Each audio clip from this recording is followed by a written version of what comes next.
نحمده ونصلي على رسوله الكريم اما بعد فاعوذ بالله من الشيطان الرجيم بسم الله الرحمن الرحيم رب اشرح لي صدري ويسر لي امري واحلل عقدة من لساني يفقهوا قولي وهو الذي خلق السماوات والارض بالحق، اور وہ اللہ وہ ذات ہے جس نے آسمان و زمین کو حق کے ساتھ پیدا کیا، یعنی بیکار اور بے مقصد نہیں پیدا کیا۔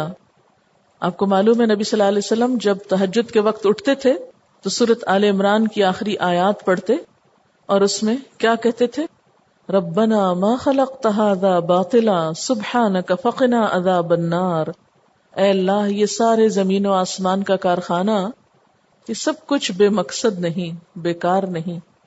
اب دیکھیں کہ اگر کوئی شخص ایک بہت بڑا گھر بنائے اور بنا کے چھوڑ دے اور اس میں نہ خود رہے نہ کسی کو رہنے دے، تو ایسی عمارت کے پاس سے گزرتے ہوئے آپ کیا کہیں گے؟ کون ہے ایسا بے سمجھ کہ جس نے اتنا پیسہ لگایا اور اب یہ کسی استعمال میں نہیں، بیکار پڑی؟ ہر بیکار پڑی چیز پر آپ افسوس کرتے ہیں نا۔ تو اب جس رب نے اتنی بڑی نیلی چھت بنائی اور اتنی خوبصورت زمین پھیلائی اور طرح طرح کی نعمتیں رکھی اور اس میں انسان کو بھیجا اور وہ اس نعمت سے فائدہ اٹھا رہا ہے، یہ سب کچھ ایسے ہی بس کھیل تماشے کے طور پر، اس کا کوئی مقصد نہیں۔ اللہ سبحانہ وتعالیٰ فرماتے ہیں وَمَا خَلَقْنَا السَّمَاءَ وَالْأَرْضَ وَمَا بَيْنَهُمَا لَاعِبِينَ، ہم نے آسمان اور زمین اور جو کچھ ان دونوں کے درمیان ہے اس کو کھیلنے کے لیے نہیں بنایا۔ یہ سب کچھ کھیل تماشے کے لیے نہیں ہے، انٹرٹینمنٹ کے لیے نہیں ہے۔ انسان کے بارے میں فرمایا افحسبتم انما خلقناکم عبثا وانکم الینا لا ترجعون، کیا تم سمجھتے ہو کہ ہم نے تم کو یوں ہی بیکار پیدا کر دیا، ایسے ہی بنا ڈالا؟ یہ کسی گڑیا کا کھیل تھا؟ یا سمندر کے کنارے بیٹھے ہوئے بچوں کے ریت کے گھروندے تھے کہ وقتی طور پر انجوائمنٹ کے لیے بنائے اور ڈھا دیے؟ کیا زمین و آسمان کو بھی ایسے ہی بنا دیا گیا تھا کھیلنے کے لیے؟ یہ کھیل تماشے کے طور پر نہیں۔ ما خلقت هذا باطلا، یہ سب کچھ باطل اور بیکار نہیں، اس سب کے پیچھے کوئی مقصد ہے۔ وهو الذي خلق السماوات والارض بالحق، اور وہ حق کیا ہے، وہ مقصد کیا ہے کہ مخلوق ان نعمتوں سے فائدہ اٹھا کر اپنے خالق کو پہچانے۔ وَيَوْمَ يَقُولُ کن فیکون، اور جس دن وہ کہے گا ہو جا، اور وہ ہو جائے گا۔ کیا؟ قیامت کا دن جب وہ کہے گا قائم ہو جائے تو وہ ہو جائے گا۔ یعنی اللہ نے زمین و آسمان جو پیدا کیے تو اس لیے نہیں کہ اس میں بیٹھ کے لوگ اسی کی نافرمانی کریں جس نے ان کو بنایا، اس نے اس لیے بنایا یہ سب کچھ کہ بنانے والے کو یاد رکھا جائے، اس کا شکر ادا کیا جائے جس نے یہ سب کچھ پیدا کیا۔ اور دنیا کا یہ سارا نظام ایک عارضی نظام ہے، جس طرح کن کہہ کے اس نے اس کو پیدا کیا تھا، ایسے ہی کن کہہ کے اس سب کو ختم کر دے گا۔ کن فیکون، قولہ الحق، اسی کی بات سچی ہے۔ وَلَهُ الْمُلْكُ يَوْمَ يُنفَخُ فِي الصُّورِ، اور اسی کی بادشاہت ہوگی جس دن سور میں پھونک ماری جائے گی۔ یہ نفخہ فضا ہوگی۔ حدیث میں آتا ہے کہ اسرافیل علیہ السلام سور کو منہ میں لیے ہوئے، پیشانی جھکائے حکم الہی کے منتظر کھڑے ہیں۔ سور کیا چیز ہے؟ سور سے مراد بگل ہے، بگل۔ اسرافیل اسے اپنے منہ میں لیے ہوئے ہیں، سر جھکائے حکم الہی کے منتظر ہیں، کان لگائے ہیں۔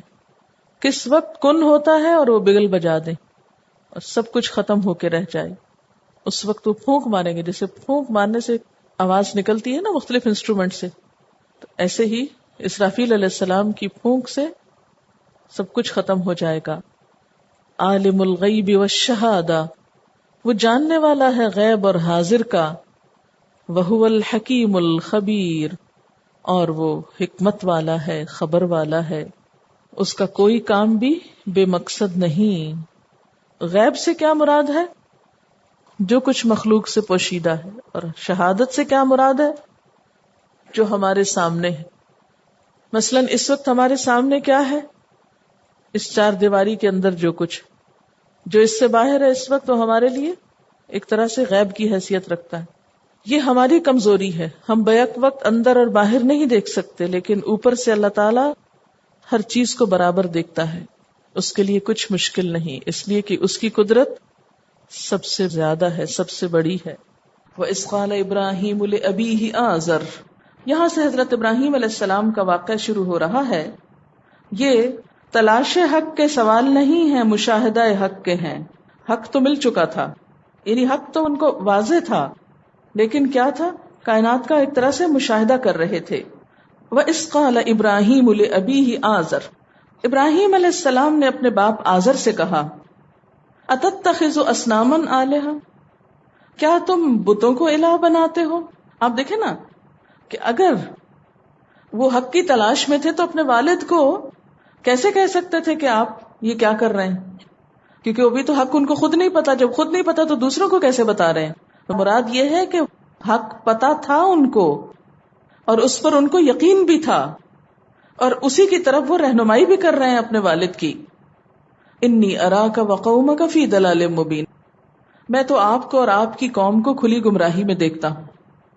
یہ باپ کی توہین نہیں، والدین بھی غلط کام کر رہے ہوں تو احسن طریقے سے ان کو بھی سمجھانا چاہیے.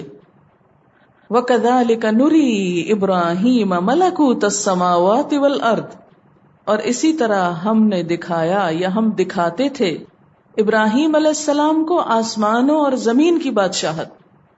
ملکوت جو ہے مبالغے کا صیغہ ہے، مراد ہے مخلوقات یا ربوبیت اور الوہیت، یعنی اللہ کی معرفت کی توفیق. اللہ تعالیٰ نے حضرت ابراہیم علیہ السلام کو زمین سے آسمان تک مشاہدہ کرایا، غور و فکر کی صلاحیت بخشی. وَكَذَلِكَ نُرِي إِبْرَاهِيمَ مَلَكُوتَ السَّمَاوَاتِ وَالْأَرْضِ، ہم نے مشاہدہ کرایا. اب مفہوم کیا اس کا لے سکتے ہیں نوری کا؟ ہم نے مشاہدہ کرایا ابراہیم علیہ السلام کو آسمان و زمین کی بادشاہت کا، کہ یہ سب کچھ اللہ کا ہے. اور یہ کیوں کرایا؟ وَلِيَكُونَ مِنَ الْمُوقِنِينَ، تاکہ وہ یقین کرنے والوں میں سے ہو جائے، یعنی اس کے یقین میں اضافہ ہو جائے. ہر انسان کے اندر اللہ نے حق کی ایک پہچان رکھی ہے. 4 چیزیں ہدایت کے لیے جو استعمال ہوتی ہیں. سب سے پہلی کون سی ہے؟ جبلت، انسٹنکٹ. دوسری کیا ہے؟ حواس، سینسز. پھر انسان ان سینسز سے کام لے کے، دیکھ کے، سن کے، وہ جو اندر اس کی آواز ہوتی ہے اس کے جواب میں حق تلاش کرتا ہے. پھر پروسیسنگ ہوتی ہے اس کے دماغ میں، عقل، اور اس پر سٹیمپ لگتی ہے وحی کی جو اسے آتھرائز کر دیتی ہے. تو کچھ لوگ جن کے پاس وحی نہیں پہنچتی وہ بھی حق تک پہنچتے ہیں. کس کے ذریعے؟ پہلی 3 چیزوں کے ذریعے. ابراہیم علیہ السلام پہلی 3 چیزوں کے ذریعے حق کے قریب پہنچ چکے تھے. پھر اللہ نے مزید کائنات کی چیزیں دکھا کر، ان میں غور کی صلاحیت دے کر ان کا یقین پختہ کر دیا. اسی لیے فرمایا لِيَكُونَ مِنَ الْمُوقِنِينَ. یہ مشاہدہ کائنات ہے، تلاش حق نہیں، حق پہلے سے ہے. فَلَمَّا جَنَّ عَلَيْهِ اللَّيْلُ، پھر جب ان پہ رات طاری ہوئی، رَأَىٰ كَوْكَبًا، تو انہوں نے ایک ستارہ دیکھا. اچھا، بعض لوگوں نے اس کے لیے قصہ گھڑا کہ وہ جب پیدا ہوئے تو ایک غار میں رکھے گئے اور مسلسل کئی سال تک غار میں رہے. جب اچانک باہر لائے گئے اور انہوں نے رات کے وقت ستارہ دیکھا تو کہا یہ میرا رب. یہ نہ ماننے والی کہانی، اور اس کہانی کو بنانے کی ضرورت ہی نہیں ہے. وہ جسے نیوٹن نے کیا پہلے سیب گرتے نہیں دیکھا تھا، یا کسی اور نے نہیں دیکھا تھا؟ پھر کیا ہوا کہ اس ایک دن میں اس نے ایک چیز کو دیکھ کر اتنا بڑا سبق سیکھا. تو یہ ہر انسان کے ساتھ ہوتا ہے. ایک ہی چیز کو آپ روز دیکھتے رہتے ہیں، لیکن آپ کوئی کیلکولیشن اپنے دماغ میں نہیں کر پاتے، کوئی اس سے سبق نہیں سیکھتے. پھر کوئی دن آتا ہے کہ یکا یک آپ کے اندر کے سینسز بھی جاگ اٹھتے ہیں. آپ دیکھیں ہمارا دیکھنا 2 طرح کا ہوتا ہے نا. مثلا اس وقت میں آپ کو دیکھ رہی ہوں، مجھے یہ معلوم ہے یہاں بہت سارے لوگ بیٹھے ہیں اور میں سب کو دیکھ رہی ہوں، لیکن آبویسلی جن لوگوں کو میں پہچانتی ہوں ان کی شکل پہ نظر جاتے ہی میرے اندر کی کیلکولیشن کچھ اور ہوتی ہے. اور جن کو میں بالکل نہیں جانتی تو بعض اوقات کیا ہوتا ہے، کہیں اور ملتی تو میں سے کہتی ہوں کہ آپ دیکھی ہوئی لگتی ہیں، آپ کہاں آتی کہاں ہوتی؟ کہتے جی ہم آپ کے سامنے روز بیٹھے ہوتے ہیں، سامنے روز بیٹھے ہونے کے باوجود بھی پتہ نہیں چلتا. یہ فرق کیا ہے؟ کیوں فرق ہے؟ کیونکہ انسان جس چیز سے مانوس ہوتا ہے نا، اس کو دیکھنا بھی پسند کرتا ہے، اور دیکھ کے فوراً اس کی طرف توجہ چلی جاتی.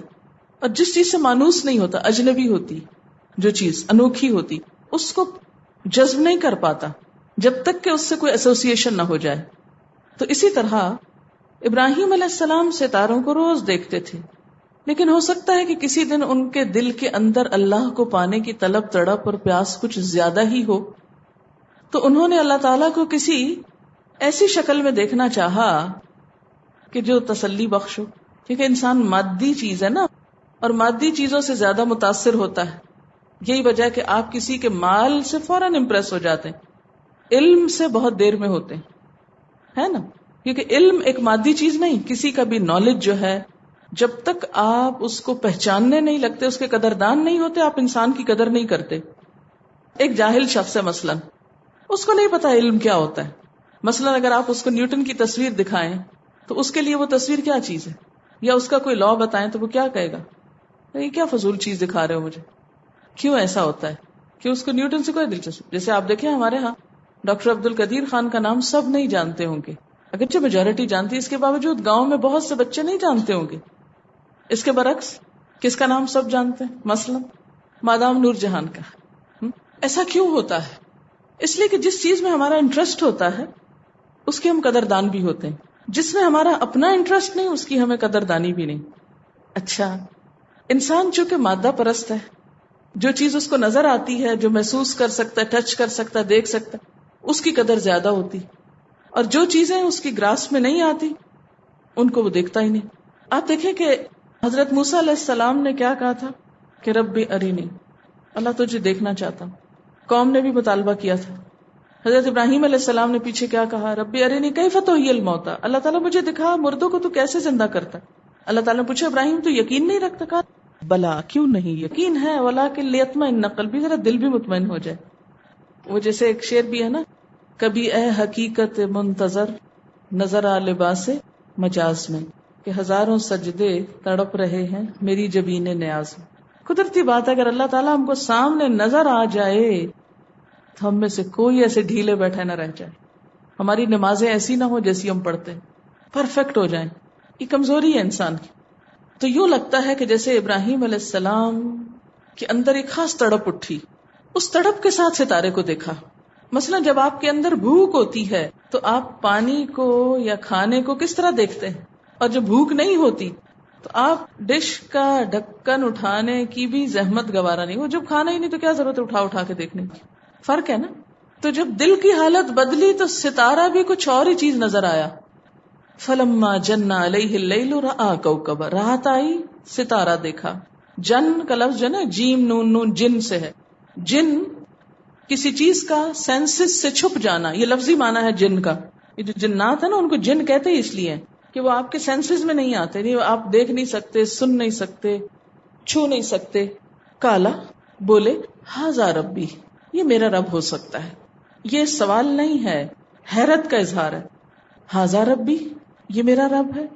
کہا جاتا ہے کہ ان کی قوم ستارہ زہرہ کو پوجتی تھی، اس کے بت بنا کے انہوں نے رکھے ہوئے تھے. کیونکہ عموماً قوموں کے اندر یہ جہالت ہے، یہ کانسیپٹ ہے کہ فرشتے کون ہیں؟ اللہ کی نعوذ باللہ بیٹیاں. اور کواکب کو بھی وہ کیا سمجھتے ہیں کہ ان کا بھی اللہ سے کوئی رشتہ ہے، اور دیوتاؤں اور دیویوں کے نام سے منسوب کیا ہوا ان کو بھی. فلما افلا، جب وہ چھپ گیا، قال لا احب الافلین، کہا مجھے چھپنے والے اچھے نہیں لگتے. اس کا ڈوبنا ابراہیم علیہ السلام کے عقیدے کی تصدیق تھا کہ ڈوبنے والا خدا نہیں ہو سکتا. فلما رأى القمر بازغا، جب چاند کو چمکتا دیکھا، قال ھذا ربی، کہا یہ ہے میرا رب. فلما افلا، جب چھپ گیا، قال لئن لم يهدني ربی، اگر میرا رب مجھے ہدایت نہیں دے گا، لأکونن من القوم الضالین، تو میں بھٹکنے والے لوگوں میں شامل ہو جاؤں گا. فلما رأى الشمس بازغة، جب دیکھا سورج کو چمکتی ہوئی.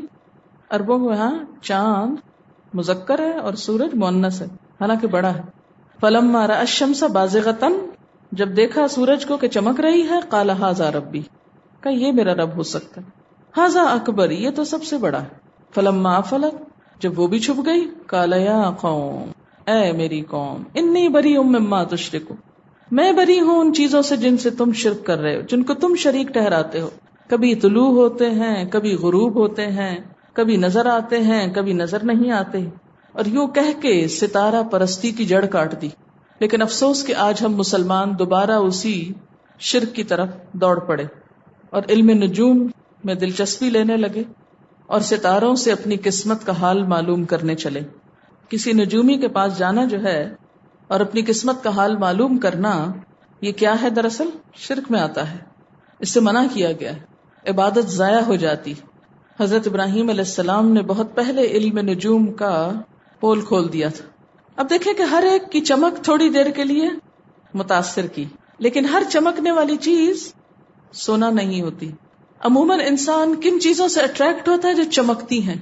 چمک انسان کو اپنی طرف کھینچتی ہے، گلیمر جس کو آپ کہہ سکتے ہیں نئے دور کے الفاظ میں، لیکن گلیمر کی کوئی حقیقت نہیں ہوا کرتی۔ کہتے ہیں انی وجہت وجہی للذی فطر السماوات والارض، یہ سب ستاروں، سیاروں سے، سب خداؤں سے منہ موڑ کر میں نے اپنا آپ اس ذات کی طرف کر لیا۔ میں نے اپنا چہرہ، چہرے سے مراد یہاں کیا ہے؟ اپنا رخ، اپنی توجہ، اپنی ذات اس ہستی کے حوالے کر دی۔ فطر السماوات والارض، جس نے آسمانوں اور زمین کو پیدا کیا، اور کس طرح کیا؟ حنیفا، یکسو ہو کر، وما انا من المشرکین، اور میں مشرکوں میں سے نہیں ہوں۔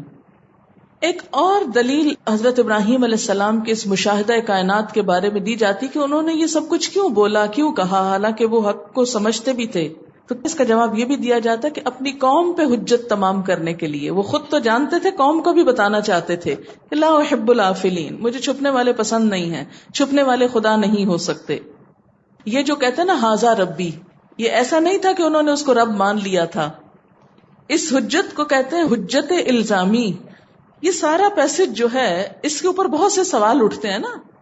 ایک سوال تو جس کا میں نے ابھی آپ کو جواب دیا کہ یہ سب کچھ مشاہدہ کائنات تھا، تلاش حق نہ تھی، ایسا نہیں تھا نعوذ باللہ گمراہ تھے، پتہ نہیں تھا تو حق کی تلاش میں سوال کر رہے ہیں۔ دوسری بات کیا ہے کہ یہ ایک حجت الزامی تھی کہ مخاطب کے خیالات کو دہرا کر اس کی بات کو ریفیوٹ کرنا۔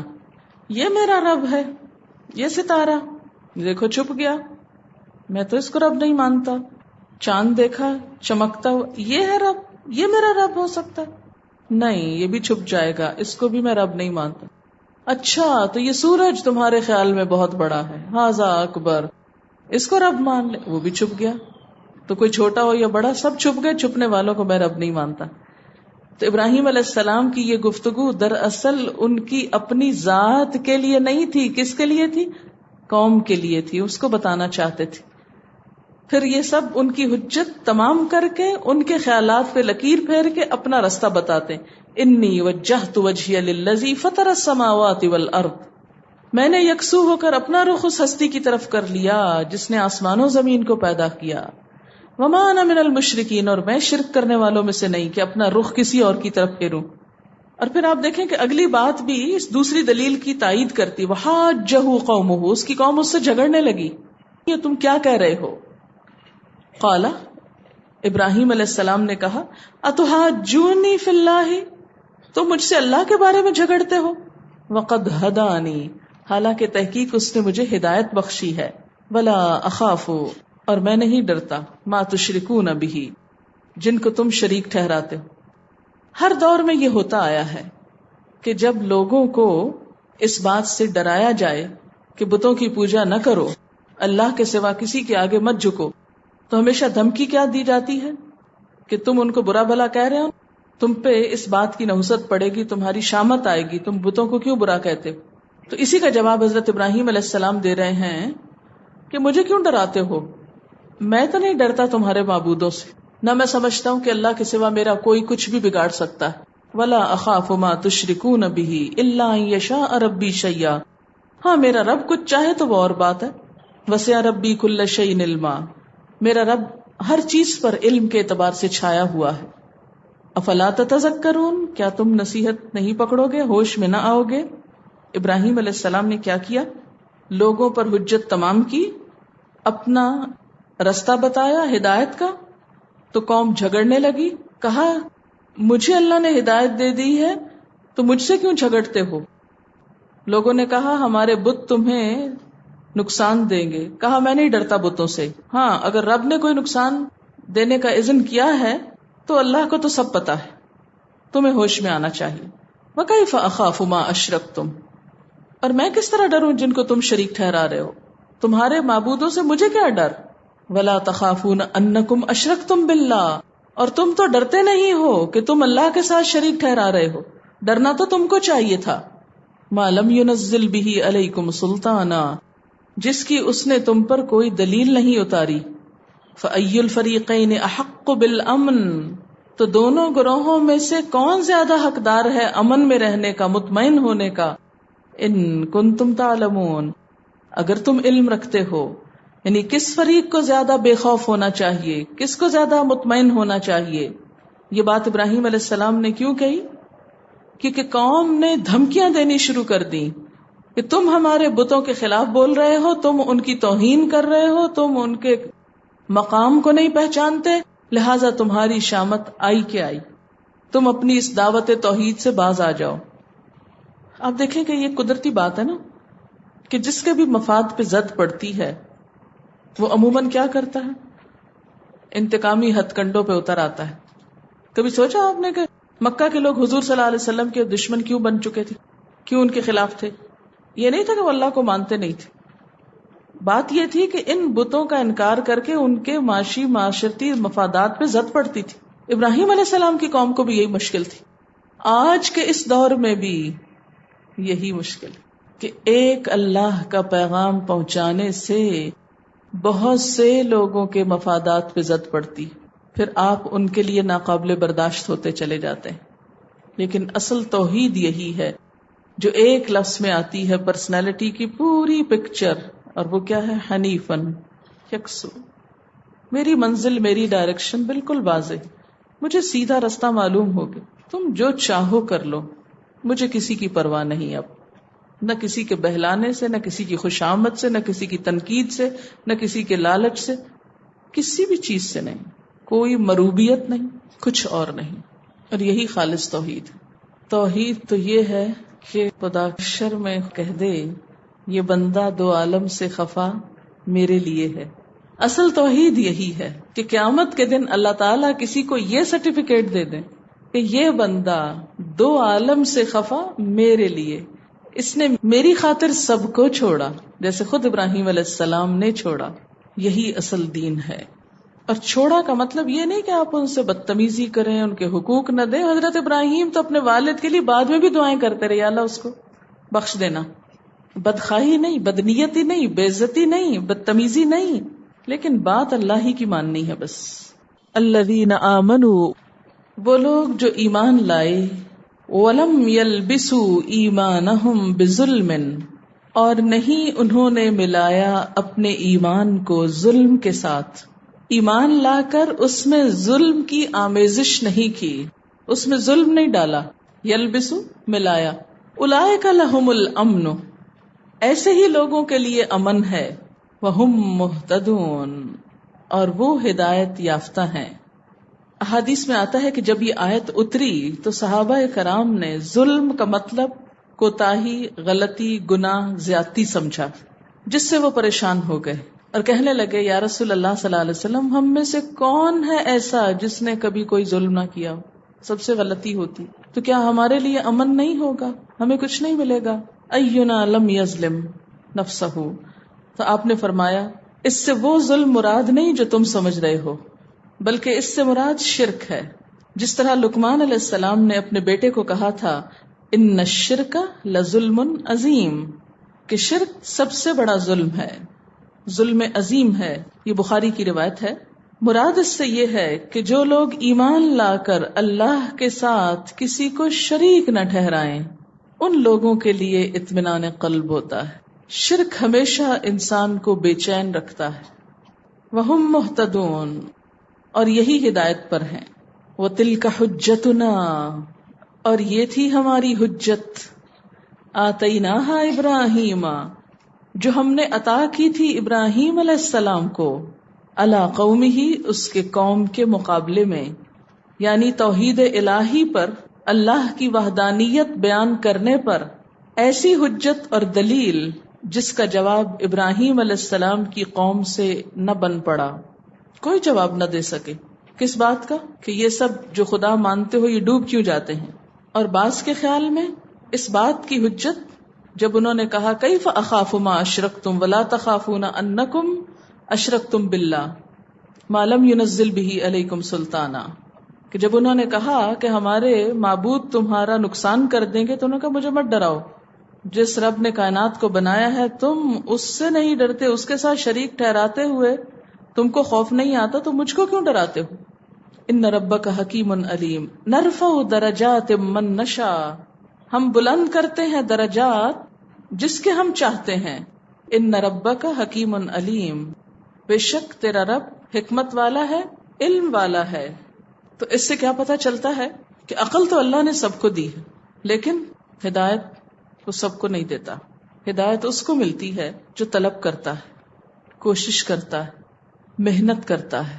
آپ دیکھیں کہ ابراہیم علیہ السلام نے اپنی قوم کو جس طریقے پر تعلیم دی تھی، یہ آج کے دور میں بھی جو تعلیم کا موسٹ ماڈرن میتھڈ ہے کہ ایک سوال ریز کرنا، ایک پرابلم سامنے لانا، لوگوں کے ذہن کو جگانا، اور پھر ایسی بات کرنا یا ایسا سوال پوچھنا کہ جس میں جواب خود ہی موجود ہو، یعنی لوگوں کے اندر خود بخود جواب آ جائے۔ تو تلک حجتنا، یہ حجت یعنی تعلیم دینے کا یہ طریقہ بھی مراد ہے، یہ دلیل، یہ سٹائل، یہ ہم نے ابراہیم علیہ السلام کو دیا تھا۔ تو حجت سے مراد دراصل دو چیزیں ہو گئی، ایک حجت تو توحید کی تعلیم والی، اور دوسری ان کی دھمکی کے جواب میں آپ کا جواب۔ انہوں نے اپنے معبودوں سے ڈرایا اور آپ نے جواب میں کیا کیا؟ بہترین جواب دیا۔ تمہیں اللہ سے ڈر نہیں لگتا تو مجھے اپنے معبودوں سے کیوں ڈراتا؟ یہ بالکل آج کی زبان میں اور آپ کیا کہہ سکتے ہیں کہ جب آپ لوگوں کو خدا کی طرف بلائیں اور لوگ آپ کو دنیا کی طرف بلائیں تو عموماً آپ کیا کہتے ہیں کہ تمہیں خدا سے ڈر نہیں لگتا، مجھے لوگوں سے ڈراتے ہو۔ سمپل سی بات، تم لوگوں کی اطاعت کر رہے ہو، لوگوں کے غلام بنے ہوئے ہو، تو میں تمہیں کچھ نہیں کہہ رہا، مجھے تو خدا کا بندہ بننے دو۔ بعض اوقات یہ ہوتا ہے نا کہ دوسرے لوگ غلط رستے پہ جاتے ہیں، آپ صبر کے ساتھ ان کی غلطیاں دیکھتے چلے جاتے ہیں، لیکن پھر کیا ہوتا ہے جب آپ کوئی کام اچھا کرنے لگتے تو وہ آپ کے پیچھے ہاتھ دھو کے پڑ جاتے ہیں۔ تو ایسے موقع پر بھی یہ بہترین حجت ہے، بہترین دلیل ہے کہ بھائی جو کچھ تم کر رہے ہو میں نے تمہیں کچھ کہا ہے، تم میرے پیچھے کیوں پڑ گئے؟ وَوَهَبْنَا لَهُ إِسْحَاقَ وَيَعْقُوبَ، اور ہم نے اس کو، یعنی لہو سے مراد کون ہے؟ ابراہیم علیہ السلام، ہم نے اس کو عطا کیا تھا۔ کون؟ اسحاق اور یعقوب۔ کلن ہدینا، ہر ایک کو ہم نے ہدایت دی۔ ونوحن ہدینا، اور نوح علیہ السلام کو ہدایت دی ہم نے۔